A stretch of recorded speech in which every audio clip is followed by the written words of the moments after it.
Yo, what's up mga kaibigan? Nalina tayo magkwentuhan. Kanina nga ay muling naging trending ang mga dunk team Mac lang. Partikular na ang modified version ng dunk team Blake Griffin noon sa kotse.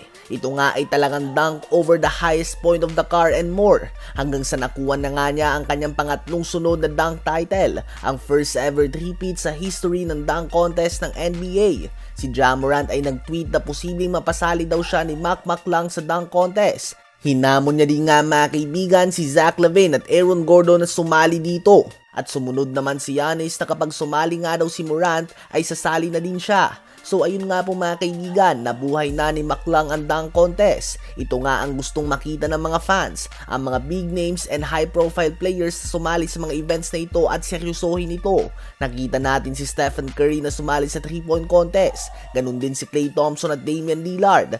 Bakit nga ba hindi natin pwedeng mapanood ang tulad nila Morant, Edwards, Zion at iba pa sa dunk contest? Noon nga ang mga players na nasa All-Star Game ay kasali din nga sa dunk contest tulad na lamang nila Michael Jordan, Dominic Wilkins, Vince Carter at iba pa. So hopefully ito nga maging simula ng pagbabalik ng mga bigating pangalan sa NBA All-Star Dunk Contest. At isang G-League and two-way player nga ang dapat pasalamatan natin dito kung sakali dahil ginawa niya nga na masaya ulit ang dunk contest. Nagpakita siya ng mga kakaibang creativity sa tatlong sunod na dunk contest at napakahirap nga nitong gawin mga kaibigan dahil sa dami ng dunk contest na dumaan ay halos nagawa na nga ng lahat ng mga nakaraang contestants ang iba't ibang dunks.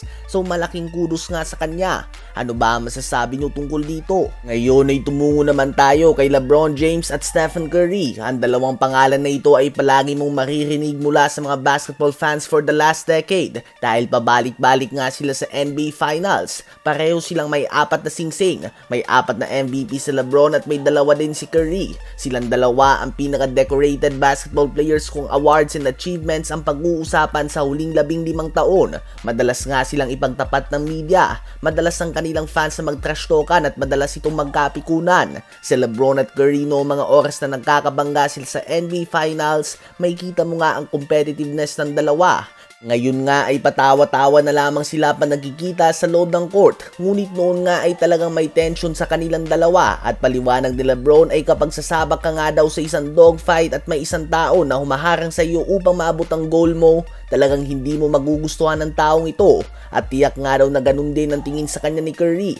Pareho nga daw silang naglalaban para sa gusto nilang makuha at ito nga ay ang NBA Championship. Ganun pa man as we can see ay natatapos ang lahat ng ito sa loob ng basketball court. Paglabas nga sa 4 na linya na ito ay respeto na lamang ang meron sila para sa isa't isa.